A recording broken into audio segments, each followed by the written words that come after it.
Hi, my name is Bert Nussbaumer from macrobeat.co.uk.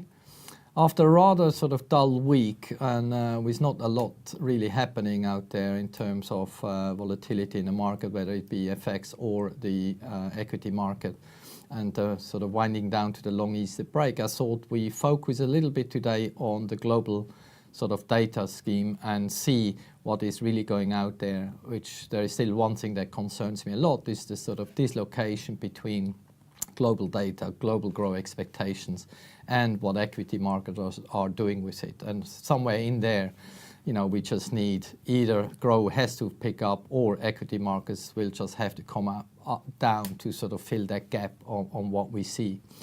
On the first slide that I like to show, this is just a sort of global trade 3 months over 3 months, as well as a sort of the year earlier comparison. So what we see here is really, I can't really discover these sort of green shoots that people talk about on the somewhat better Chinese data.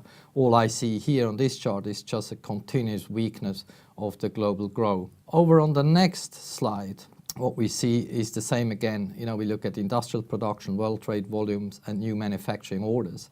And what we really can see here that we have a clear peak in 2018. 2019, we really start to go towards a sort of zero border area, which, as I said, is still a real worry going forward for the next quarter and the quarter thereafter. On the next slide, we see Asia-Pacific air freight. The reason I put that chart in is really mainly aimed at the better Chinese data that just puzzled me in a sense of how optimistic the market suddenly gets on China. Obviously, it's fair enough that we bounce off some of the lows, which is natural at some point in time. But the question would really be, can that sort of performance from the Chinese growth really continue? If I look at this chart, I put a rather large question mark to that sort of further outlook for China, and I wouldn't be as surprised that Chinese growth may rather be an L-shaped type recovery where we bump around the lows rather than a V-shape where growth starts to accelerate. Definitely the data here, the chart here would really confirm that. On the next slide, we see that one I just quickly sneaked in as German GDP, obviously the growth engine or the former growth engine of Europe.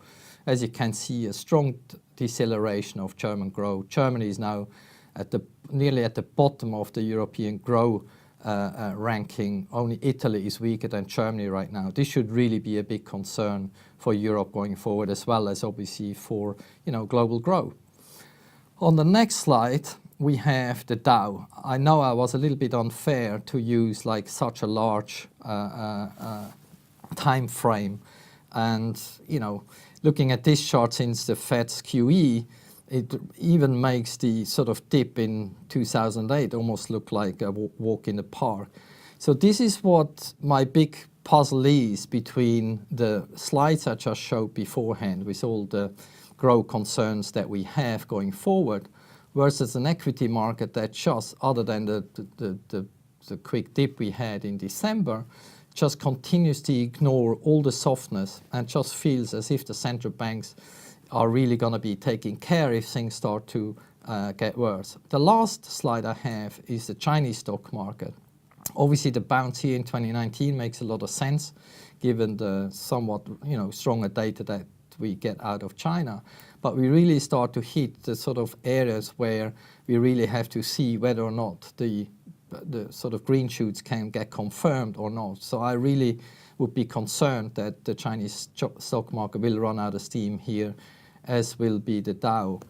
So in terms of my worries, I mean, this is, I could show you a lot of more slides that look very similar, where we just do not seem to add up between where global growth is versus the equity market. And that continues to be my big concern going forward, as something has to give.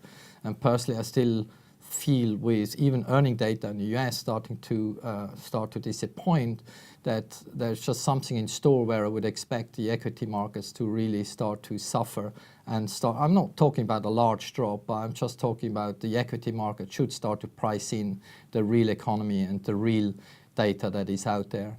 This is it for me, Bert Nussbaumer, macrobeat.co.uk, and I wish you a lovely week. Thanks very much indeed. Bye-bye.